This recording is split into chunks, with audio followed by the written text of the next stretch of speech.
अस्सलाम वालेकुम student, doctor तहमीन Nazir hair.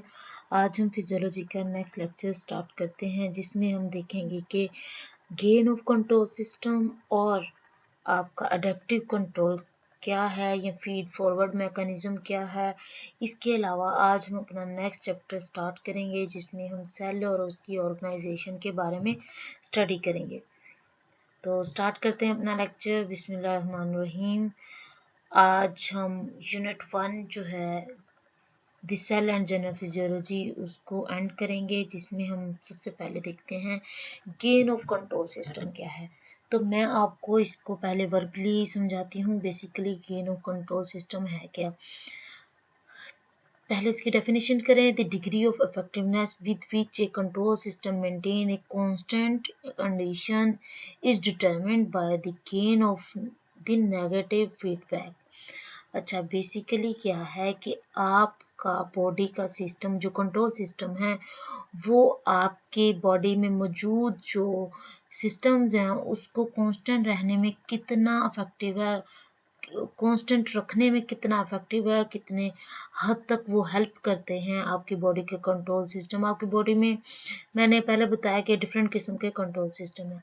अब कंट्रोल सिस्टम की एफिशिएंसी क्या है कि वो किस हद तक आपकी बॉडी के अंदर वर्क कर रहे हैं, इसको कहते हैं गेन ऑफ कंट्रोल सिस्टम। ठीक है। आपकी बॉडी के अंदर अब देखो, अगर आपकी बॉडी में मौजूद जितने भी कंट्रोल सिस्टम है 100% एफिशिएंट होते हैं ना, तो आज तक किसी पर्सन को कोई बीमारी ना लगती। ठीक है। बीमारियां क्यों शुरू होती हैं, बीमारियां क्यों, इन्फेक्शन क्यों हो जाते हैं, बाकी डिजीजेस क्यों हो जाती हैं, क्योंकि आपकी बॉडी के जो कंट्रोल सिस्टम है वो 100% एफिशिएंट नहीं है। वो किस तरह आपको पता चलेगा, ये एक छोटी सी एग्जांपल इन्होंने दी है। उसमें ये बताया है कि फर्ज करें कि एक पेशेंट है, बीपी का मरीज है। ठीक है। तो हमने उसमें क्या किया है, एक ऐसा पेशेंट, दो तरह के पेशेंट लिए। एक वो जिसके अंदर बैरोरिसेप्टर काम कर रहे हैं। बैरोरिसेप्टर किसके लिए काम करते हैं, ब्लड प्रेशर को के कंट्रोल के लिए। ठीक है। एक वो पर्सन है जिसके अंदर बैरोरिसेप्टर काम कर रहे हैं, और एक वो है जिसके अंदर बैरोरिसेप्टर काम नहीं कर रहे। ठीक है। हमने क्या किया है कि कुछ जो ब्लड का वॉल्यूम है वो एंटर कर दिया है उसमें, दोनों में ब्लड का वॉल्यूम एंटर कर दिया। समझो 1-1 लीटर ब्लड लगा दिया हम दोनों मरीजों को। अब क्या हुआ है कि जिस मरीज के अंदर बैरोरिसेप्टर नहीं काम कर रहे, उसके अंदर अगर उसका बीपी जो ब्लड प्रेशर है वो 100 mm ऑफ Hg था, वो इंक्रीज होके खून के बढ़ने से 175 mm ऑफ Hg हो गया। ठीक है। तो चेंज कितना आया, 75 mm ऑफ Hg। अब दूसरी तरफ बात करें ऐसे पर्सन की जिसके अंदर बैरोरिसेप्टर काम कर रहे थे, मतलब कि उसका सिस्टम एफिशिएंट था, वो नॉर्मल पर्सन था, उसके अंदर बैरोरिसेप्टर काम कर रहे थे। तो उसके अंदर जब हमने उसको ड्रिप लगाई ब्लड की, उसको ब्लड हमने ट्रांसफ्यूज किया, तो क्या हुआ कि उसके पास जो उसका जो बीपी का रेज था वो 175 की बजाय 125 हुआ। तो इसका क्या मतलब है कि आपका एक वो पर्सन, दोनों एक दो पर्सन है, दोनों डिफरेंट है। किस तरह के, एक के पास बैरोरिसेप्टर काम कर रहे हैं, एक के पास नहीं कर रहे। दोनों को इक्वल अमाउंट में हमने ब्लड ट्रांसफ्यूज किया, पर हुआ क्या कि जिसके अंदर बैरोरिसेप्टर काम कर रहे थे उसका बीपी ज्यादा नहीं बढ़ा, उसका सिर्फ 125 mm ऑफ Hg बीपी हुआ, जबकि जिसमें नहीं काम कर रहे थे उसका बीपी रेज करके 175 mm ऑफ Hg तक पहुंच गया। इसका क्या मतलब है कि आपका जो बैरोरिसेप्टर जहां काम कर रहा है उसने बीपी को बढ़ने से रोका। बढ़ाया भी तो कितना बढ़ाया, सिर्फ 25। ठीक है। जबकि जो पेशेंट जिसके अंदर बैरोरिसेप्टर काम नहीं कर रहे, उसको जब ब्लड ट्रांसफ्यूज किया तो बैरोरिसेप्टर काम ही नहीं कर रहे, तो जितना हम ब्लड इंजेक्ट करेंगे उसके अंदर, जितना ब्लड ट्रांसफ्यूज करेंगे, सबका सब क्या करेगा, बीपी को रेज करता जाएगा, क्योंकि कोई रोकने वाला सिस्टम ही नहीं है। तो इस चीज से हम ये अंदाजा लगाते हैं कि 175 वो पेशेंट जिसके अंदर बैरोसेप्टर नहीं काम किया और 125 वो पेशेंट जिसके अंदर बैरोसेप्टर ने काम किया। तो इसका क्या मतलब है, बैरोसेप्टर ने 50 हिस्से हमें बीपी को इंक्रीज करने से रोक दिया, हमारे बीपी को इंक्रीज करने से रोक दिया। ऐसे पर्सन में जिसका ब्लड प्रेशर 175 होना चाहिए था, पर बैरोसेप्टर के काम करने की वजह से वो कितना हो गया, वो हो गया 125। तो कितना एफिशिएंट रहा आपका बैरोसेप्टर का कंट्रोल सिस्टम, 50। ठीक है, अगर इन दोनों को माइनस करें 175 और 125 को, तो हमारे पास रीडिंग आती है 50। तो इसका क्या मतलब हुआ कि आपका जो बॉडी का सिस्टम है, कंट्रोल सिस्टम है, वो 50 mm ऑफ Hg तक एफिशिएंट रहा। ठीक है, पर उसका एरर कितना आया, 25। क्यों? क्योंकि अगर वो इतना ही एफिशिएंट होता कि ब्लड प्रेशर को मेंटेन कर सकता, तो वो कितना करता, 100 ब्लड था, 100 mm ऑफ Hg था तो 100 ही रखता, पर नहीं, उसने क्या किया, 25 रेज किया बैरोरिसेप्टर्स ने। तो इसका क्या मतलब हुआ कि आपका जो ब्लड प्रेशर का उसकी एफिशिएंसी कितनी थी, 50 mm ऑफ Hg। ठीक है, पर उसके एरर कितना है, 25 प्लस 25 mm ऑफ Hg। ठीक हो गया। तो इसका बात को बताने का मकसद क्या है कि आपका कोई भी कंट्रोल सिस्टम 100% एफिशिएंट नहीं होता। एफिशिएंट ना होने की वजह से वो कितना, वो नियरली कांस्टेंट एनवायरनमेंट को मेंटेन करने की कोशिश करता है। ठीक है, तो इधर एक बात बताई हुई है, वो ये बताई है कि फर्ज करो कि 50% उसने -50 उसने करेक्शन की, पर उसके पास एरर कितना आया, +25। ठीक है, तो अगर हम इन दोनों को डिवाइड करेंगे तो आंसर हमारे पास कितना आएगा, -2। ठीक हो गया। अब वो कह रहे हैं कि देखो 3/3 हिस्से उसने बढ़ाया ब्लड प्रेशर को, 25 से 50, 50 से 175। ठीक है, 125, 150, 175, उसने कितने हिस्से बढ़ाया आपके ब्लड प्रेशर को, 3 हिस्से बढ़ा दिया ब्लड प्रेशर को। तो इसका क्या मतलब है कि आपका जो सिस्टम है वो कितने परसेंट एफिशिएंट था, कितना परसेंट उसमें एरर आया, 1/3। 1/3 कैसे, क्योंकि उसने 125 तक रीडिंग को रखा, ना कि 100 तक लेके आया, तो 1/3 इसके अंदर एरर आया। ठीक है, तो इसी तरह अब हर सिस्टम लाजमी नहीं है कि अगर मैंने आर्टीरियल ब्लड प्रेशर सिस्टम की बात की है, बैरोरिसेप्टर की बात की है, तो हमारा जो टेम्परेचर कंट्रोल करने का सिस्टम है वो भी 25% एफिशिएंट हो, ऐसा बिल्कुल नहीं है। दूसरा सिस्टम आपका ज्यादा एफिशिएंट हो सकता है, क्या पता आपका जो रेस्पिरेटरी सिस्टम का कंट्रोल हो, ऑक्सीजन मेंटेन करने का कंट्रोल, वो ज्यादा एफिशिएंट हो बाकी बॉडी की निस्बत। तो ये जो एफिशिएंसी है ये इंक्रीज और डिक्रीज करती रहती है। उसके बाद बात आती है अडेप्टिव कंट्रोल मैकेनिज्म की। अडेप्टिव कंट्रोल मैकेनिज्म, इसको फीड फॉरवर्ड कंट्रोल भी बोलते हैं। तो ये होता क्या बेसिकली कि फर्ज करो आपके पास बाज़ आपका हाथ टच कर जाता है किसी भी हॉट प्लेस पे, समझो कि आपने गरम पतीली को हाथ लगा लिया। ठीक है, अब जब आपने हाथ लगाया, आप उसका वेट नहीं करोगे कब आपके ब्रेन तक सिग्नल जाएंगे, कब आपका एक्शन शो होगा, कभी भी नहीं। क्या होता है, आपका इंस्टेंट रिएक्शन होता है, आप फौरन अपना हाथ पीछे हटाते हो। अच्छा, अब एक दफा आपका हाथ लगा है, उस टाइम तो आपको थोड़ा सेंस करने में मुश्किल होगा, पर नेक्स्ट टाइम जब लगेगा आप फौरन अपना हाथ हटाओगे। अगली दफा आप उस चीज को कंट्रोल करोगे, आप ये सोचोगे कि ये चीज इस तरह गर्म होती है और मुझे इसको टच नहीं करना।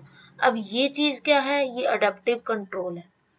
समझ आई बात, कि एक फर्स्ट टाइम आपको क्या हुआ है कि आपने टच किया, गर्म लगा, तो आपने हाथ हटा लिया। दूसरी दफा भी टच किया, आपने पहले की निस्बत ज्यादा जल्दी से हाथ उठाया।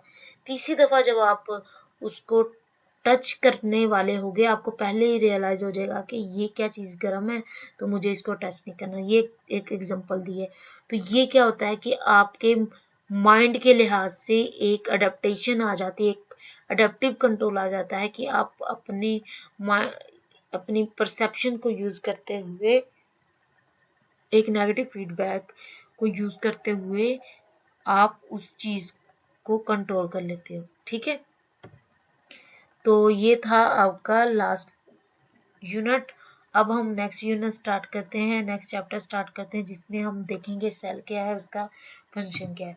सेल का आपको बहुत अच्छे से पता है, थोड़ा सा हम डिटेल से करेंगे इसको। आपकी बॉडी के अंदर 100 ट्रिलियन सेल्स होते हैं। ठीक है, और एक ह्यूमन बीइंग का जो स्ट्रक्चर है वो महीनों, साल, और जब तक उसको अप्रोप्रिएट न्यूट्रिशन प्रोवाइड होती रहे और को मुनासिब खुराक उसको मिलती रहे, तब तक उसका क्या सिस्टम इसी तरह एक्टिवेट रहता है।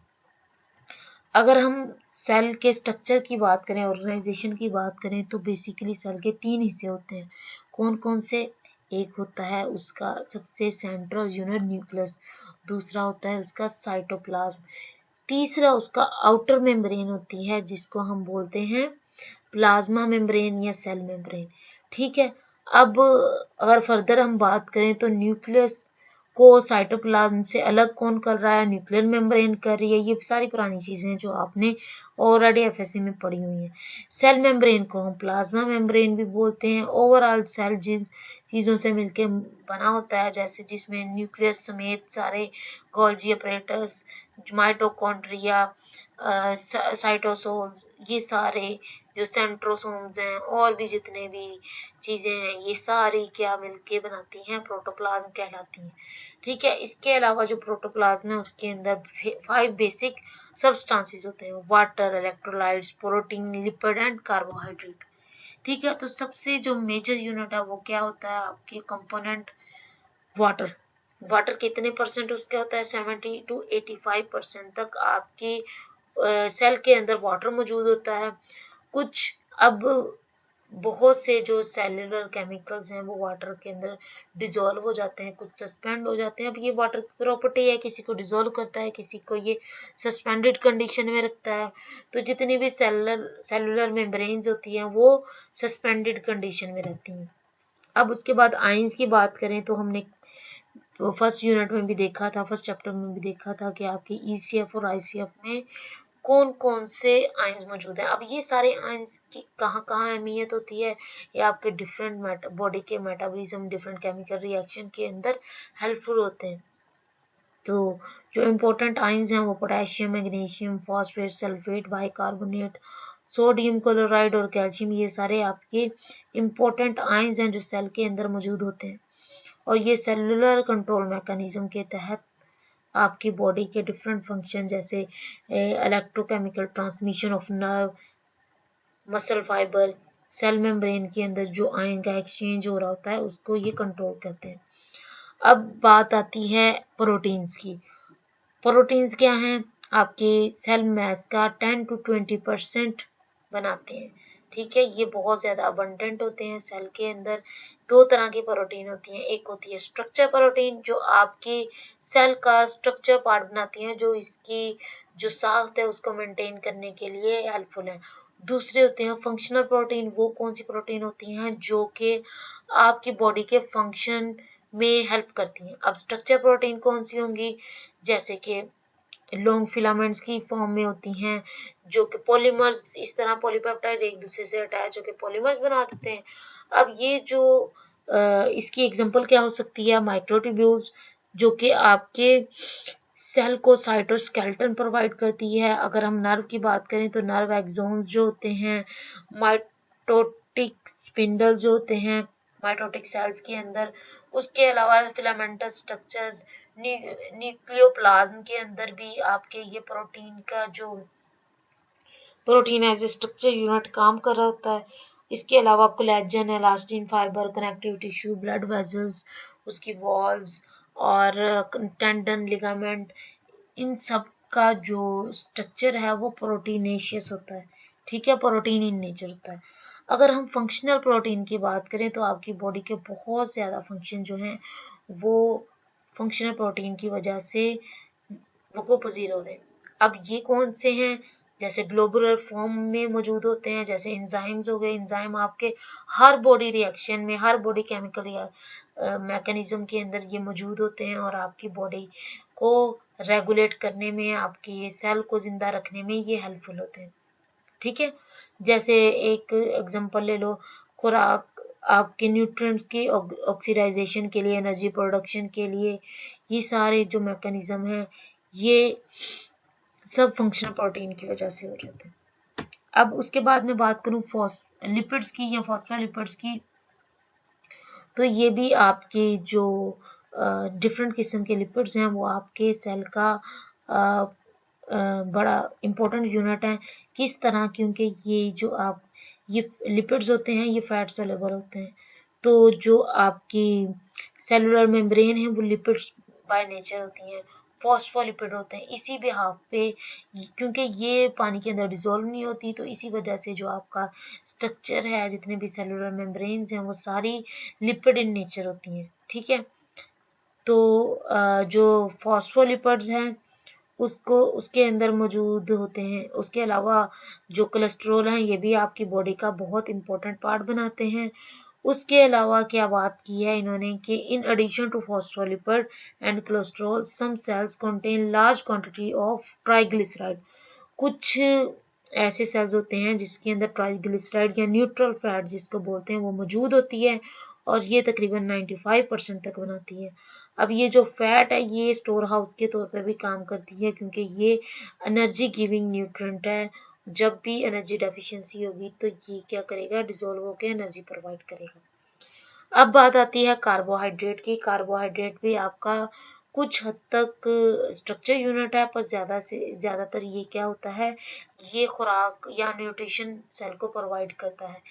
ज़्यादातर ये 1% प्रोवाइड करता है, पर बाज़ का 3%, कुछ जो मसल सेल्स में ये 3% तक, लीवर सेल्स में ये 6% तक न्यूट्रिशन प्रोवाइड करता है। ठीक हो गया। अब कार्बोहाइड्रेट डिसॉल्व फॉर्म में भी होती है और अनडिसॉल्व फॉर्म में भी।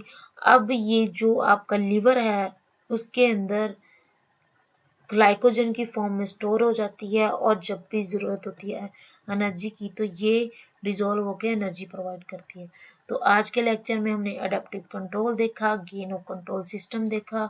इसके अलावा हमने देखा कि आपकी जो सेल है वो क्या है, सेल का सेल क्योंकि बेसिक यूनिट है आपकी बॉडी का, तो सेल का स्ट्रक्चर हमने देखा कि उसके अंदर कौन कौन से स्ट्रक्चर हैं और कौन कौन से कंपोनेंट नेसेसरी हैं। तो आज का लेक्चर उम्मीद करती हूँ आसान भी है और आपको समझ आ चुका होगा। कोई क्वेश्चन क्वेरी हो आप मुझसे पूछ सकते हैं। Thank you so much. अल्लाह हाफिज़।